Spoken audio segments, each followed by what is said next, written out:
Good afternoon, everyone, and welcome to our second Pearl and Dean webinar, Return of the Big Screen. Thank you for joining us, and it's nice to see that the numbers are ramping up, especially on such a hot day as it is today.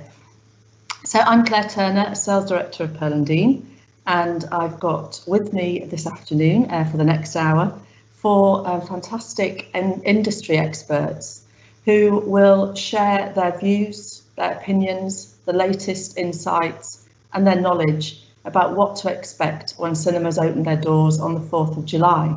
So we're obviously hugely delighted by the news from government yesterday that cinemas in England can open on the 4th of July. We have just heard today as well that Scotland will be opening on the 15th of July. Wales we still don't know about, but hopefully that will be quite soon after that. And as we discussed on our first webinar, we do expect that the openings will be phased. So from the 4th of July, there are the majority of circuits, so Empire, Everyman, Showcase, The Light, Odeon, View, will all be opening up a number of sites. And then as the month progresses, there'll be more and more sites coming on board, which is fantastic. So also some really good news yesterday in that the social distancing length reduced from 2 metres down to 1 metre, which is obviously, again, really positive news for our industry.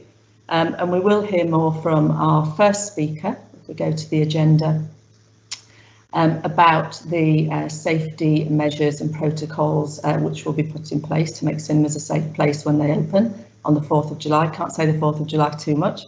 So our first speaker will be Phil Clapp, who is the CEO of the UKCA. So the UKCA is a cinema association which represents over 90% of cinemas in the UK. And Phil has been working extremely hard behind the scenes, liaising with government, with the DCMS, to establish these protocols so we can go back to our cinemas in a safe way. Our second speaker is Sharon Reed. So welcome back to Sharon. She was on our first webinar a few weeks ago. So Sharon is Marketing Director for Cinema First. Those of you who aren't familiar with Cinema First, it's an organisation which represents both film distributors and exhibitors, and the purpose is to promote cinema going in the UK.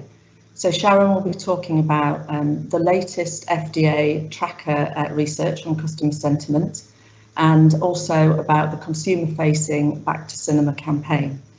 So looking forward to hearing more about that. Our third speaker is Julia Lamaison from the BFI. So the BFI have been doing some incredible work in supporting independent cinema and also conducting their own customer sentiment research. So we'll have some top-line results back from Julia on that. Should also add that we love working with the BFI, and we do have a gold spot position from September with them, so a little plug there. And then last but not least, really delighted to have Katy Loria join us from New York. So Katy works for Screenvision, which is the largest cinema advertising company in America. And obviously the US is so important for global box office, so it'll be really good to hear what's going on over in the States. So there are speakers. Following after each of the after everyone's spoken, we will then be having a Q&A session, which will be hosted by my colleague Jamie. So please post your questions in the bar down the side, and we'll answer as many of those as we possibly can. I should also add that we will be recording the session, so no need to make notes, and we'll share the session with you as soon as we can. So before I hand over to our speakers, I'd just like to take a few moments, if you'll indulge me, to set the scene. So if we could move on to the next slide, please, Ian. We are anticipating huge pent-up demand for going to the cinema. You know, we've all been stuck in our houses for, the last 3 months, and we only just have to look and see what happened on the 15th of June on our high streets when the non-essential shops opened. There were queues around the block, and footfall on the high street and retail outlets was only actually a third down year on year, which I think is really encouraging for cinema visits. But I suppose the big question, if we go into the next slide, please, Ian, is what will people see and what can they watch when they go to the movies? Well, the FDA last week announced that they will make available 450 films from their archive catalogue. So it will be a combination of, cult classics, recent releases, which probably didn't have the run that they deserved when they were in cinemas. We went into lockdown.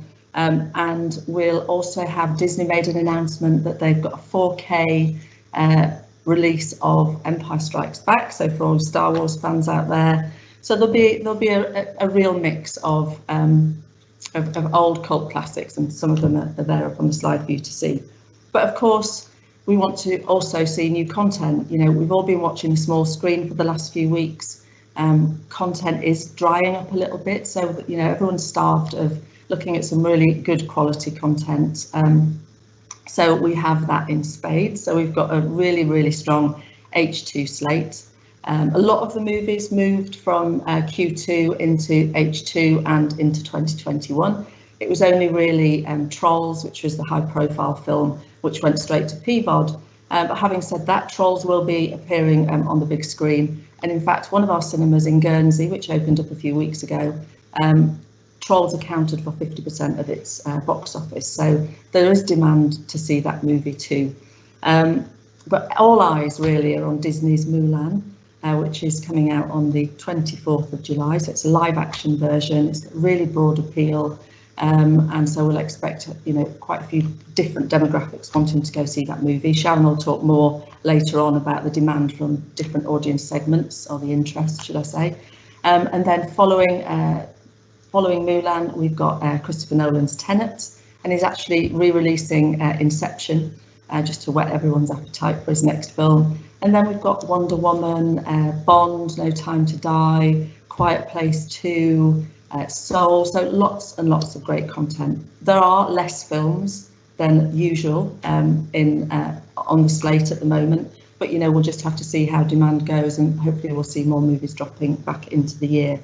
So as well as traditional bricks and mortar cinemas opening on the 4th of July, we also have the return, or I suppose the return from the 50s, of drive-in cinema. So drive-in it's been hugely popular. It's been, it's been all over the press. There's been huge demand from both advertisers and cinema goers. So when tickets went on sale for Luna, which is one of our partners, we've got so many sellout events. So we're really proud to be working with the market leaders in this space. Luna, drive-in, also they'll be running Luna Outdoor at the end of July too. Rooftop Film Club are converting, or just switching straight to drive-in. We're working with Adventure Cinema and also the drive-in. So we have got a number of brands on board already for partnerships. We've just had a nice piece in Campaign about Mitsubishi coming on board as headliner for the first month with Luna, but there are opportunities for other brands, and so if you're interested, please call. We also will be running an ad reel with drive-in too.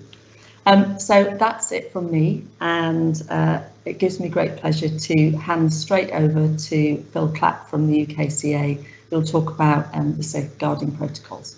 Thank you. So welcome everyone, delighted to be here. Can people hear me? Someone give me a thumbs up from the group. You can. Okay, excellent. I wasn't quite sure.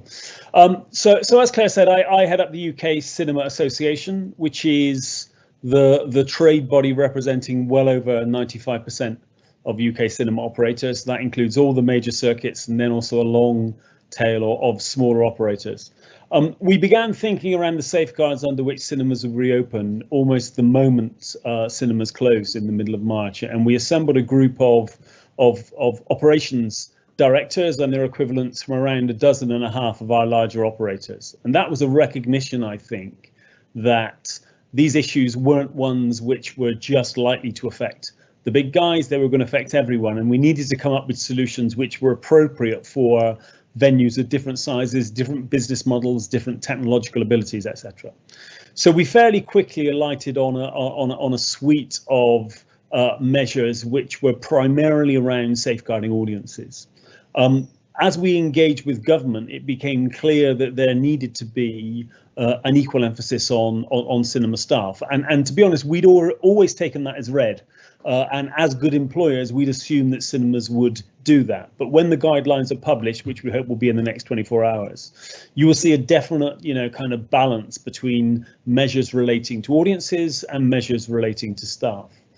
The guidelines are phrased in a way that there are a number of common pieces of advice which you'll see in the advice for restaurants and bars published this morning and in other kind of entertainment venues.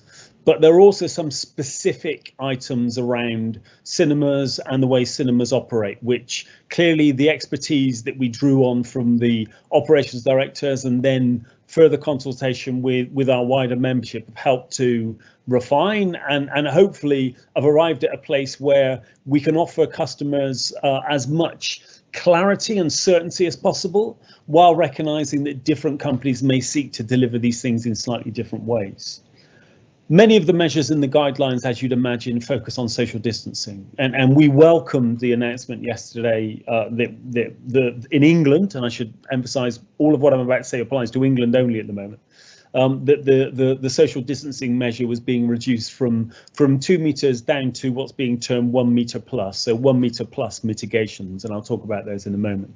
And the key impact of that for cinemas is that a 2 meter social distance means that in almost every auditorium you would only be able to sell every other row. You would need to leave 3 seats between each household group or each individual. I know more about the width of cinema seats now than I ever thought I would.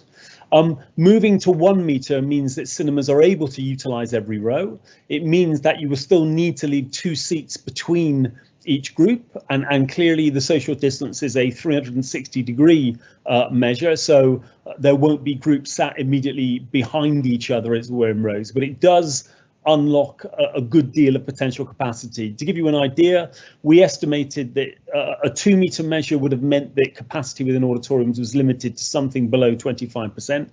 1 meter with mitigations means that capacity is now up to around 50%.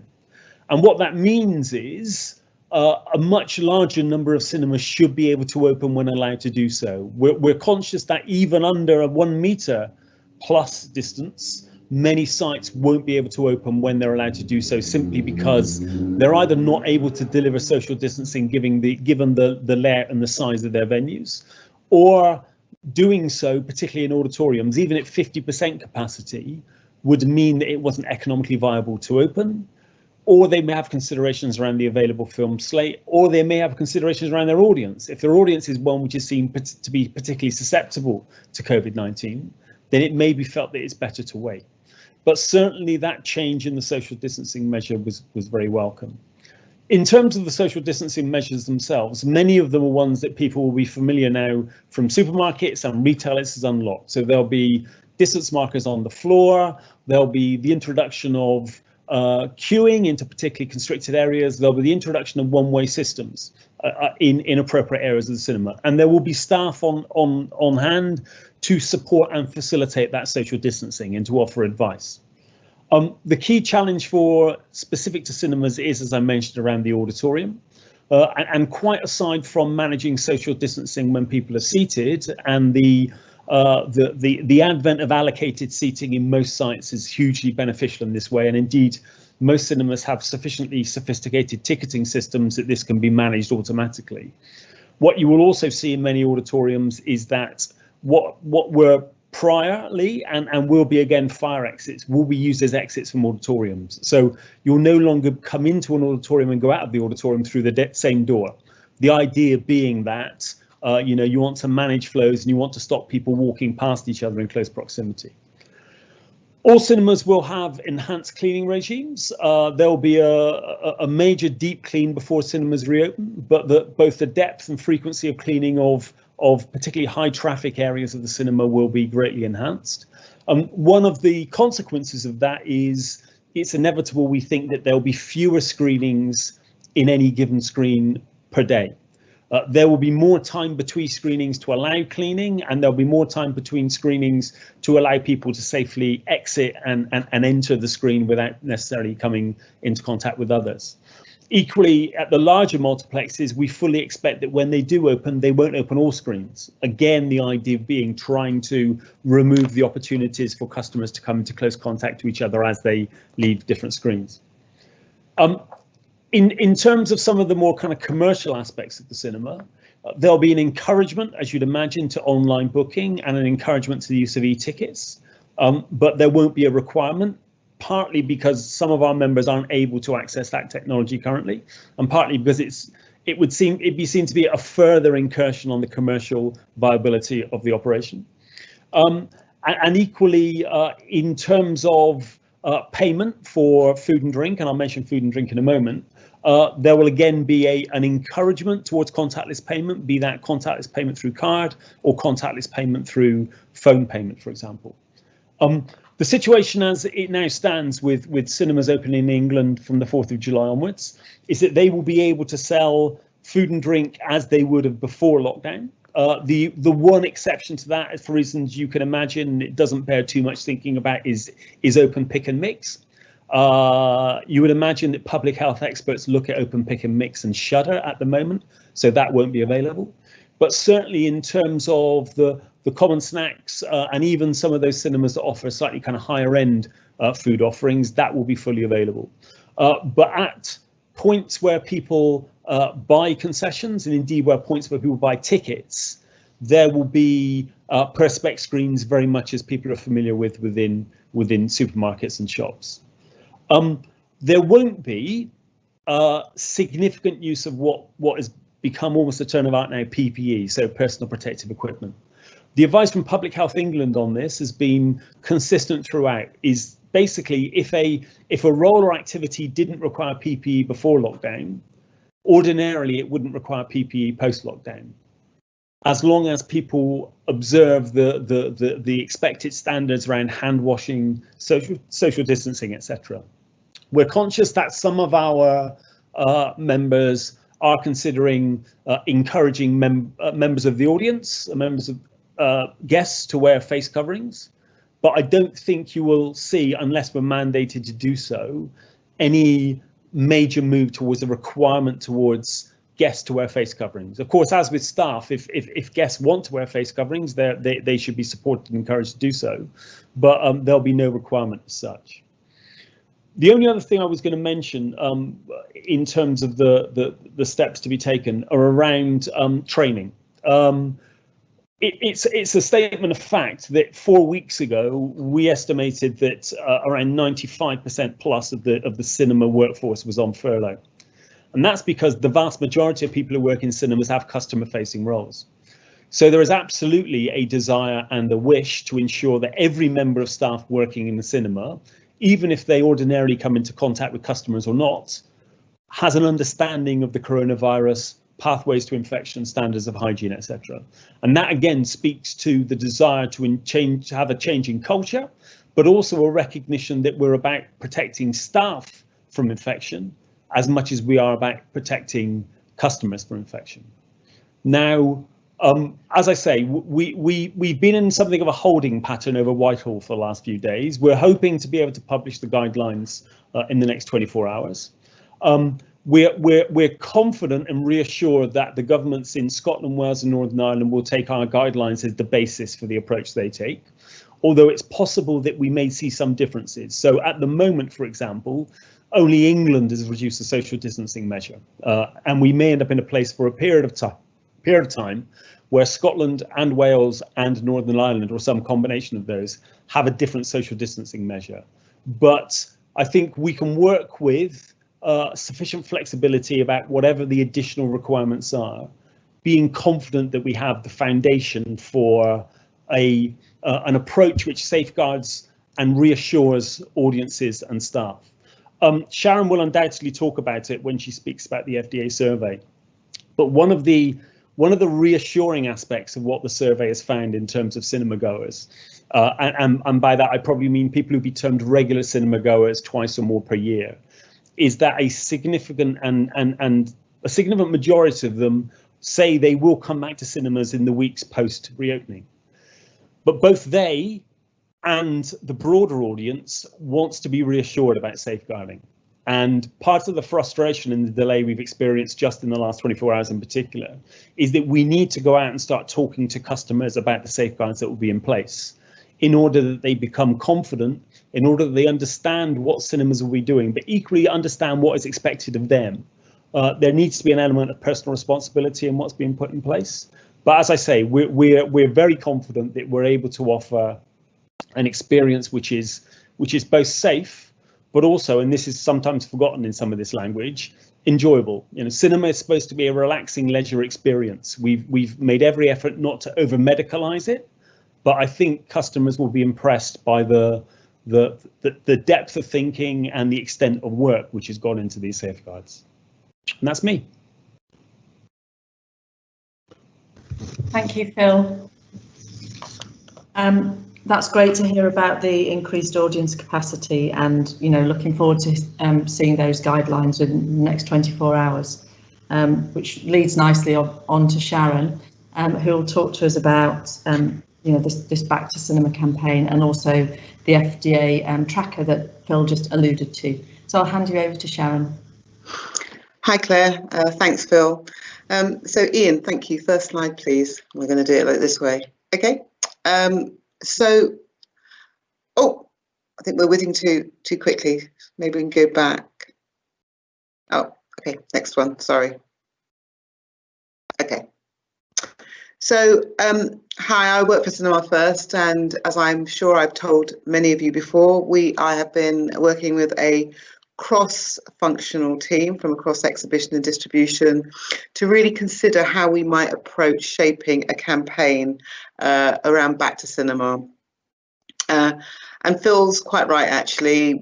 From the moment the doors were closed, we were literally thinking, what do we need to do? What might we do? What will the impacts be? So just really, we understood from the outset that from any campaign objective, we wanted to ultimately reassure audiences that cinemas were safe places. And Phil says there has been a high level of waiting and a little bit of frustration, a little bit of anxiety and anticipation about what will come from government, but we are nearly there. It's concerning that we haven't been able to talk to customers before now, and one of the things that comes out in the tracker is that actually that possibly has played slightly against us, but actually I think we can make up ground. I think whatever we do in any campaign activity, we want to celebrate ultimately the big screen experience and remind people why they love cinema, what it means to them. And when the time is right, we will basically be doing a really broad-ranging campaign, which will talk about compelling and exciting content and really getting people to beat the doors down to get back to cinema. Thanks, Ian. Next slide. We understood from the outset that we really needed to be insights led on this. It's all very well us, thinking the worst or the best, but actually we are not typical. Many of us on this call are not typical cinema goers. I think I might cross the Sahara to go to a cinema at the moment, but many people might not be so motivated. So what we wanted to do was have a much better understanding of what people's concerns were. And actually how those concerns changed over time. What did consumers and audiences expect, and how did that manifest itself into concerns?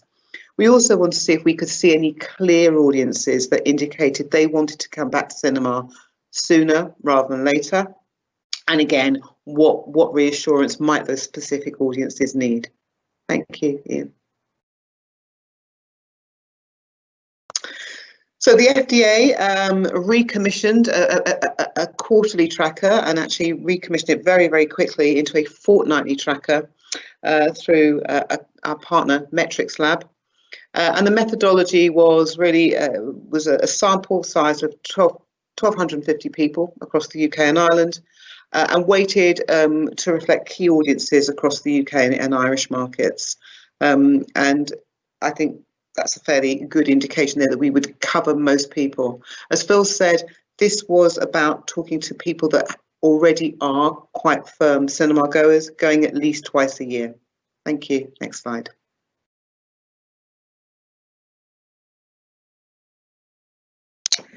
What we found almost from the get-go in wave one, and actually we're now on the third wave, with the key audiences really willing to make a return were families, teens and BAME audiences.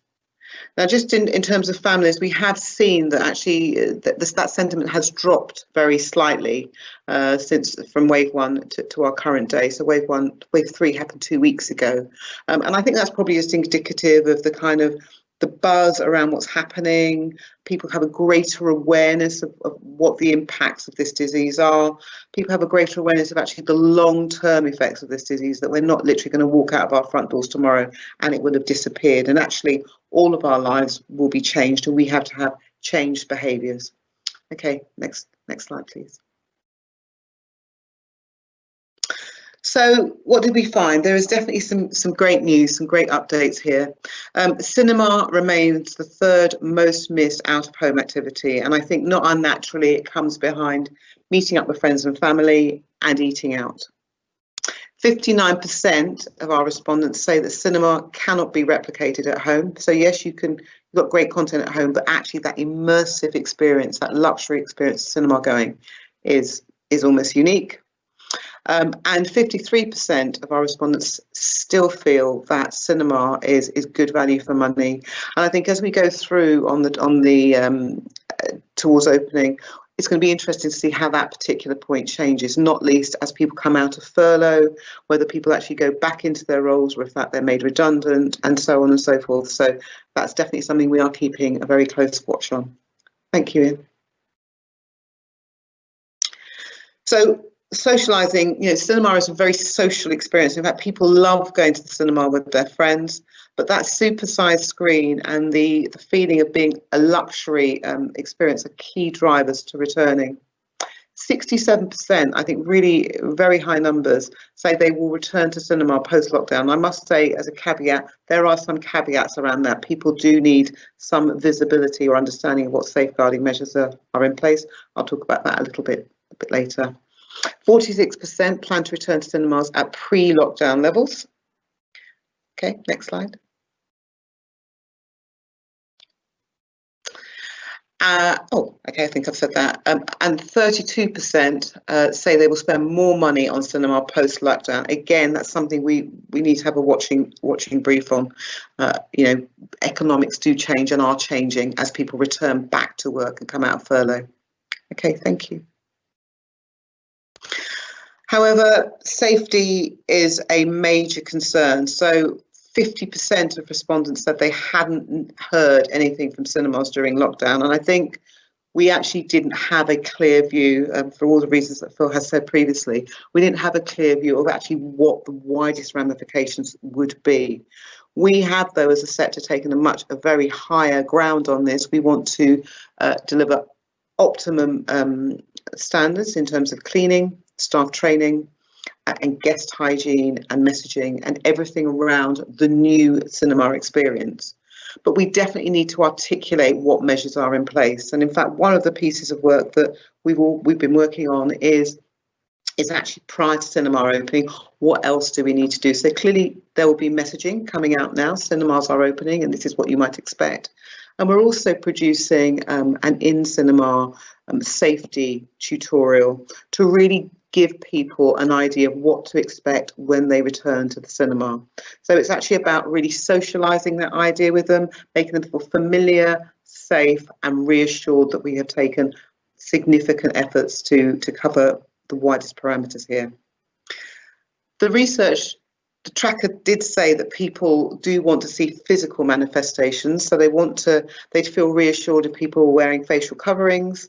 They would also feel reassured if there was clear signage in cinemas. And again, we at Cinema First are creating a digital toolkit of assets that actually will be able to be used in cinemas on digital screens, everything from floor markers to distance markers, everything to create their own communications and guidance in cinema. Thank you, Ian. So what next? Our research has highlighted which demographic groups say and have a greater propensity to come back to Cinema First. But the one thing we've seen is that actually people's optimism actually changes over time, and that's based on a number of factors, not least how confident they feel that the disease is being managed, how confident we make them feel actually that we have got safeguarding in place, and actually how effective we are in communicating to them that actually it is a bit of a two-way process here. We're going to do our best endeavours to make sure that cinemas are incredibly safe and welcoming, but actually they also have some responsibility as visitors as well to our cinema spaces, and therefore we want to be very clear with them from the outset what that will be. So we feel that safeguarding message, that continuity of messaging will be something that runs really for a considerable amount of time from before cinemas open, so 4th of July. So we'll probably be looking at getting something out from the end of next week to really start seeding that information. I think once we have been able to establish and gain reassurance, and just so you know, the FDA tracker will run until the middle of August, so we'll be able to still get that sentiment dip as to how people are feeling about the measures in place, and maybe indicating anything else that might need to be done if it's not obvious enough, or if we've missed something. But we will then, wait until the bulk of cinemas are open before we plunge into our key AV back to cinema activity campaign. So that's where we are, really. It's very much a stepped approach. It's a learning approach. It's one that's being governed by insights, and actually it's one we're working very closely with the UKCA in terms of the guidance that's coming out. So thank you very much. Thank you, Sharon. It'll be great to see that safeguarding message coming out at the end of next week. It's like you say, there's a real desire from the public to understand what we're doing. So that's fantastic news. I'd now like to hand over to Julia from the BFI. Over to you, Julia. Thank you very much, Claire. And thank you everybody for joining this webinar. So next slide, please, Ian. So I work at the BFI, and the next one again. Thank you. And for those of you that don't know, just a little bit about the Research and Statistics Unit, which sounds like a bunch of boffins, but we like to think that we are plugged in and doing some really relevant research to support the screen sector. Whilst we have a name that is British Film Institute, we do cover all the screen sectors. So we produce market intelligence, statistics, a wide range of topics that track and measure the economic health of the industry, audience consumption, production and distribution across the UK, and also for British films all over the world. So our yearbook is a great reference and a long read, I have to confess. It's often referred to as the Bible of Film. It gets published in chapters between June and October. Have a look out for that. It's a wealth of information, and what's really important is it's an extraordinary record of the British film industry and how it has grown through time. And in this virus situation, it's been very interesting that the DCMS have been extremely complimentary, that we've had the statistics and the evidence we need at our fingertips, whereas other cultural sectors have found it very difficult to understand exactly what the implications of lockdown have been. Next slide, please. So just a quick whistle-stop tour in the next 10 minutes. So lots to share, but at the end I'll give you our details and do contact us if you need more information. So just a quick look at where we were before everything locked down, what changed when that happened, and then a little bit about the insight that we've been doing as lockdown eases and we all look forward to the grand reopening. So you've probably seen this slide before, but the 10-year trends show a steady increase both in the number of films released and the box office revenues in UK cinemas. So last year there was over 1.3 billion with 171 million tickets sold. And the resilience of our sector is really due to three main factors. Firstly, the number of films released, which has grown through time, averaging about 15 every week, and it was up to about 764 in 2019. Secondly, the number of screens and cinemas available. So there are now over 800 sites across the UK and well into about 4,500 screens. And then thirdly, ticket prices, which may surprise you to know that the average ticket price has actually come down in recent years and is now an average of £7.20. So this is a really valuable sector, employs over 15,000 people, and it was in good health up to the point of lockdown and the closure of cinemas in March. Next slide, please. So in terms of cinema's place in the cultural sector, its strength is really in the type of audience that it attracts. It's a very different profile to those of some of the other cultural sectors. On average, just over half of all adults claim to go to the cinema at least once every 6 months, but this is much higher amongst young people and in particular BAME groups and parents with children. And I thought it was interesting as Sharon showed her demographics, that a very high correlation here between those people keen to return and those people who spend time going to the cinema more often than others. Next slide, please. In addition, as you can see from this map, cinema reaches right across the country. Our research shows that for many, their local cinema occupies a unique position in their community, providing a cultural venue, often in places which are more remote and have no other cultural facilities. In these cases, the cinemas are often small mixed-use venues, and closure due to the coronavirus has been most acute for these elements of the sector. Next slide, please. So the impact of the lockdown in our sector has been pretty immense, and something I know you'll all be very aware of.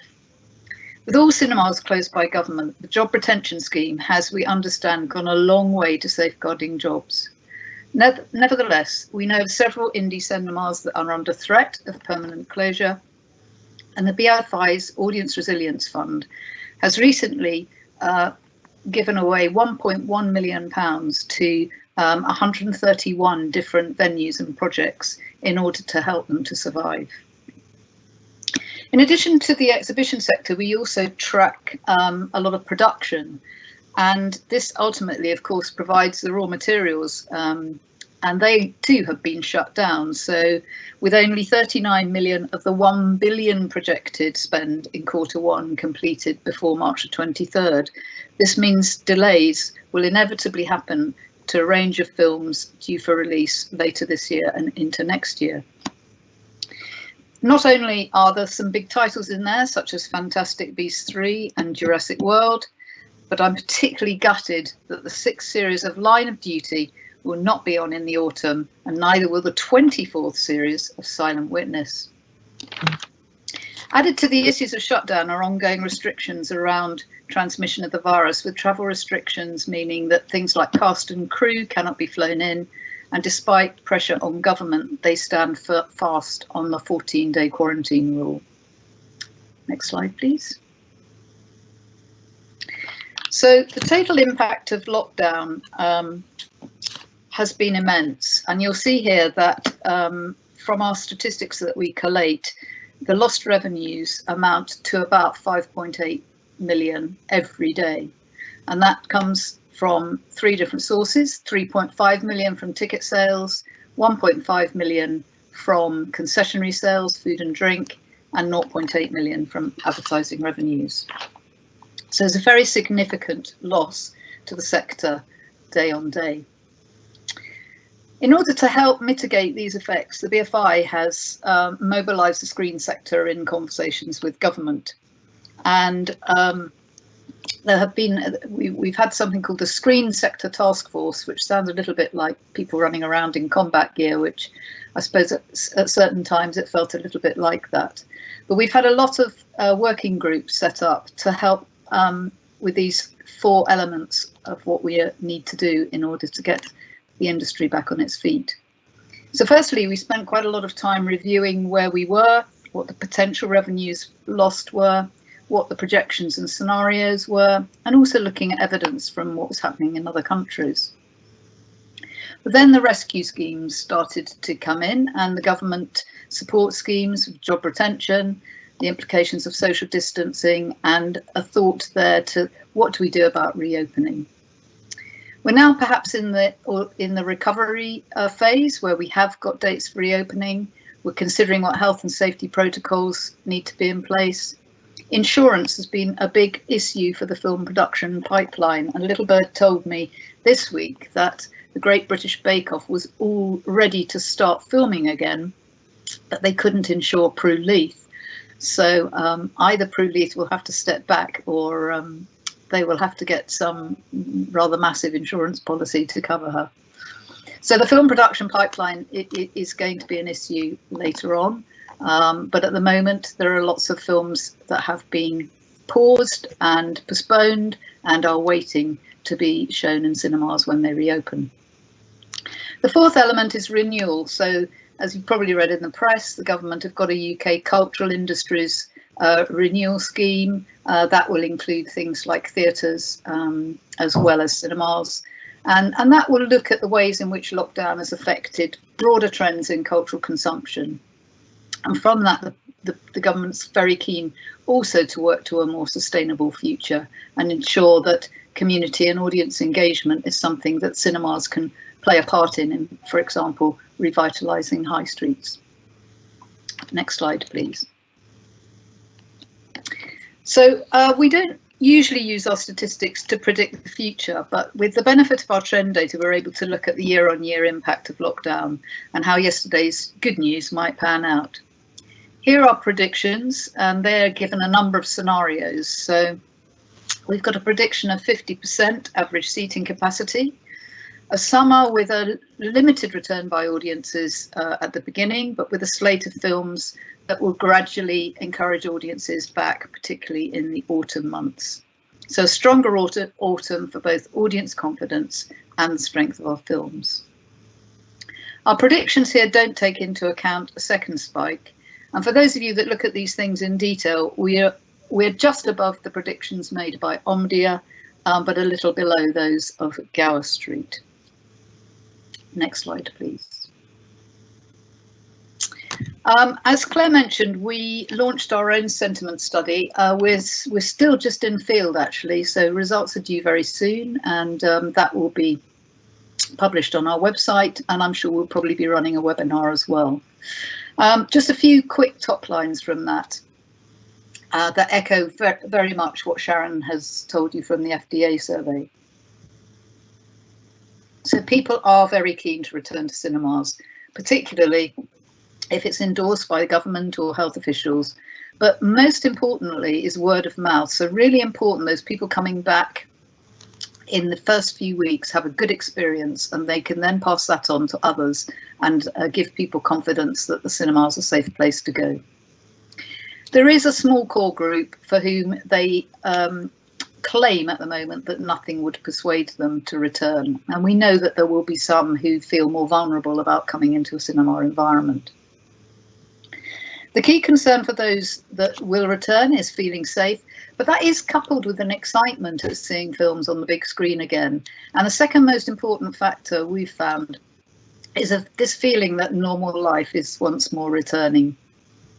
As Phil talked a little bit about food and drink, they do expect food and drink to be available. They acknowledge that that will probably be pre-packaged popcorn, crisps, sweets, and bottled cans and drinks. So what is quite interesting is that there was still some demand for popcorn in tubs dispensed by the cinema as usual.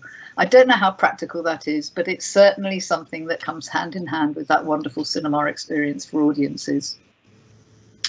New releases are most likely to tempt people back, with Mulan the most likely new film to drive audiences. But as has been the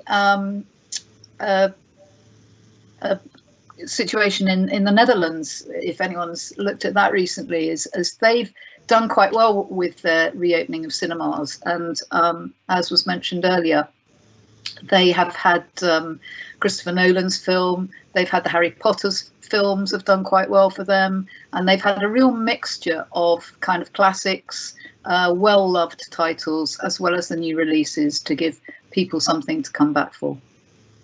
Final slide, please. Okay, so in summary, not all cinemas will find it economic to open immediately. We know that some of the smaller ones will probably not open until later in the year.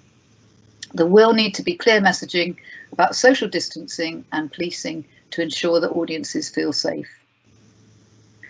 Added to this, there will be a pipeline issue. I'm sure that this will be managed very effectively, but it will extend into next year and beyond. And this will affect all screens, not just cinema. So we will have to be content with more repeats, popular classics, and some of the things that perhaps we missed just before lockdown happened. And finally, audiences remain engaged with film at the cinema, but we should expect some disruption to their usual behaviours. And the last slide, I think, has just got some details there. We have an inquiry service, rsu@bfi.org.uk, if you've ever got any questions or need for data. And most of what we do is available on our website. Thank you very much. Thank you, Julia. That's great to get your objective point of view about what BFI expects to happen in the future. I mean, I just think it's really important that, you know, the early adopters, from what you said about word of mouth, that that they spread the word as and when they start going to the movies. And great to see and hear that people are keen to return from the top line results of your survey. So looking forward to seeing that when all the results are published. So thank you very much, Julia. I'd now like to hand over to our final speaker, Katy, Loria, for a view from the States.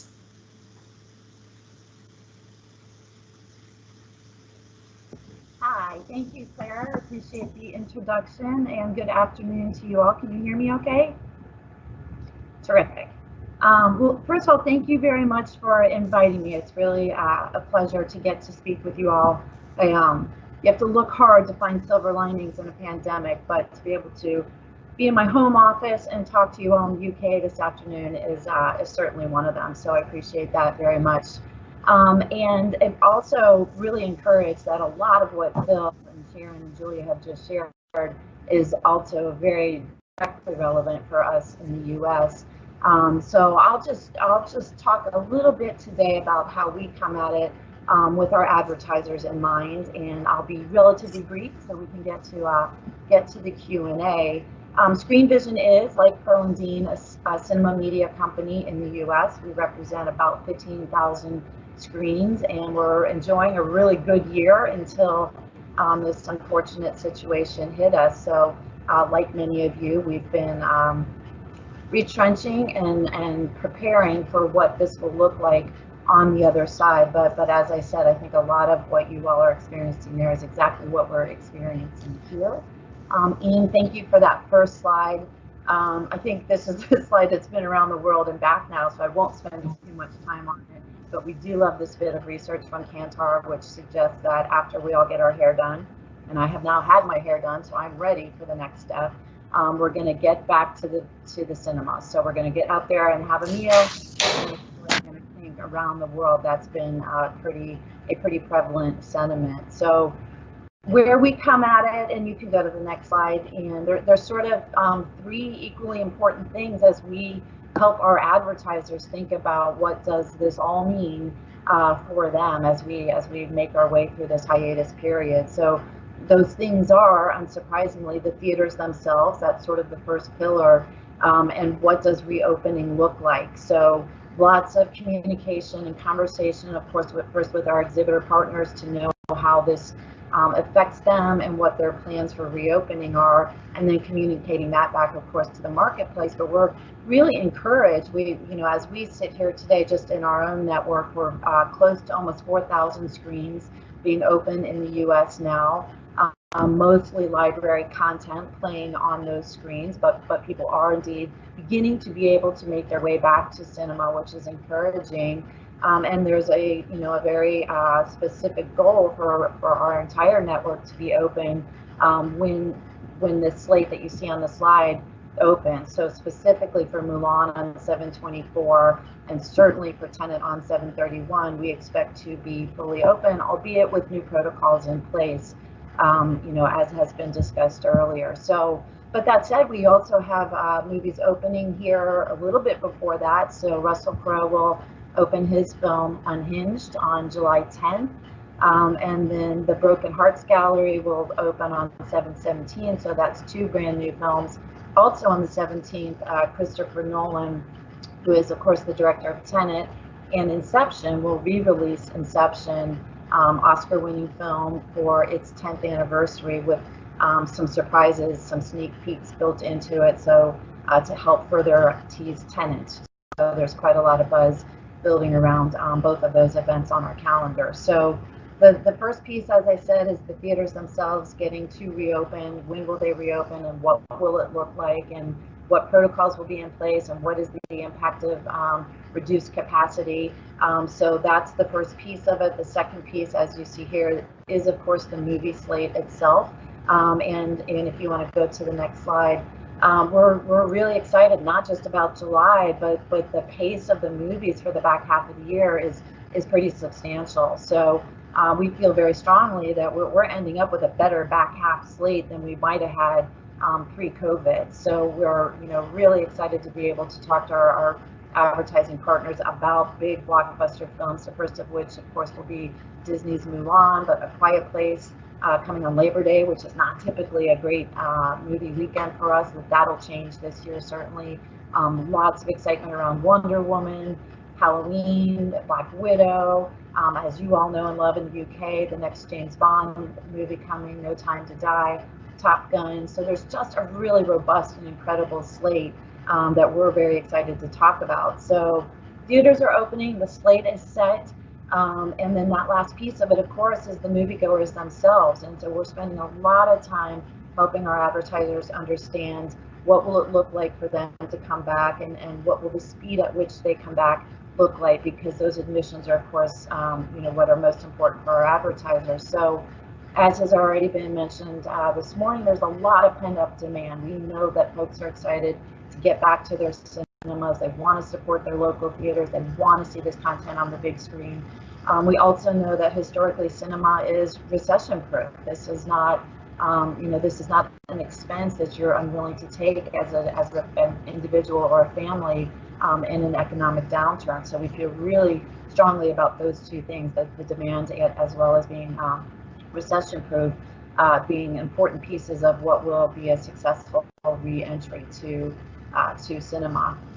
We know from our own research, as we have a Screenvision panel that we talk to our moviegoers pretty frequently, and we know that 92%, the number one thing that they want to do is get back to the movies, and the reason that is because they've missed that big screen experience. And I mentioned Christopher Nolan before, but he's been one of the ones in Hollywood as the director of Tenet, who's been very vocal about the importance of that communal and social experiencing things together. And I think that really does sort of capture what we're all missing in this sort of this quarantine time that we have lived through. So we know that people are excited to get back and experience things on the big screen. We know, as I said, to 66% that they want to support their local theaters. They're anxious to get back into their routine. More than half of them say that they can't wait to be out and spend time with family and friends. So lots of good information and research coming through that will support consumers, moviegoers, getting back to the theater. So again, to kind of take those pieces and double back to what does it mean for our advertisers, and how have we at Screenvision thought about these months. We've spent a lot of time listening. I have to say it's important to recognize this has not been an easy time for advertisers or brands, and that's not a cinema specific issue. It's tough across the board as brands struggle with what is the right time to message and what is the right message, whether it be related to the pandemic or as we're experiencing in the U.S. very important issues around social unrest. What is the right message to come out with? So there's sort of that initial reaction in a downturn like this to put money back in your pockets, and we know the advertisers that do play through and continue to market through tough times often come out 50% ahead of their competitors in the same category. So we're rooting for advertisers to stick with us and other mediums, of course, and get through this time period. But to know when to come back to screen and with what message is an important part of the equation. And so we are spending a lot of time helping advertisers through that. What we've done for the most part, we took our April, May, June schedules, worked with our advertisers to shift those schedules to the summer months. So July, August, September. We had a flurry of slate changes just a week or so ago. So we're shifting again. And I just mentioned that because I think the communication and our promise to be accessible and transparent to our advertisers, so that we are sharing as much information and looking out for them as best we can and protecting those schedules, has been a really tricky but important part of the equation. So we really want to be the best partners we can to kind of get through this period so that we're all in the best possible place on the other side of it. Another, talk about silver linings, we've really been fortunate at Screenvision. I would say most weeks of this pandemic, we have come up with new ideas and new opportunities and new sponsorships to bring to our clients, drive-ins being one. We've had great success. We're fortunate at Screenvision to represent about 2/3 of the total drive-in theaters in the US. And as you will have read, drive-ins are having kind of a wonderful renaissance, and it's a great example of the pent-up demand. We see cars lined up for miles and miles, waiting more than an hour to get into a drive-in theater and experience movies on the big screen. And we were fortunate to sell a couple great advertisers into sponsorships there. So State Farm is on board with us, Kraft with multiple brands in support of our drive-in theaters. So that was a great happy story that has come out of COVID. We've also developed a welcome back sponsorship, so really just a fun PSA message that Mars has been jumped on board with and created really clever cinema-specific creative to welcome folks back to cinema. So that's been another fun moment in spite of the surrounding circumstances. So there have been some really good stories to come out of COVID. And then, I'll just say that that's, where we are is continuing with that communication. You can go to my last slide, and being as accessible as possible and just getting the word out. So this is just a screen shot of several of the social posts that we're pushing out. So again, we're trying to be informative and help advertisers understand what is the state of cinema. And for us, that means which states are open, how many theaters are open. That's represented sort of in the bottom right of this screen. What is the desire and the willingness, if you will, to come back to cinema? How confident are our consumers feeling? So that's another post that we've put out there. What are the movies that they want to see? We know, sort of in ranked order. They want to see Black Widow. They want to see Wonder Woman. They want to see Mulan. They want to see Tenet. So we're sharing that information. As the slate has settled, that's the lower left slide there, we are pushing that out so everybody knows, what is this slate that has been somewhat of a moving target, where has it landed? So that's really cool. Consumer efforts, I think, as I've said, communication and accessibility, maybe a dose of humility, have been really important for us as we work through this. I think we've learned, and not new news. This is always an important criteria, but we're needing to be very flexible. We're working with our advertisers and doing the best that we can to accommodate, what are surfacing as their objectives, and being flexible where we can as far as shifting schedules, and beginning to think about what that could look like in the months and the year ahead. We're actively participating in the scatter market for third quarter, but already, really excited to be having conversations that will take us from fourth quarter into 2021. So we're fond of saying here in the U.S. that this has just been an intermission, and we're really excited to see that light at the end of the tunnel.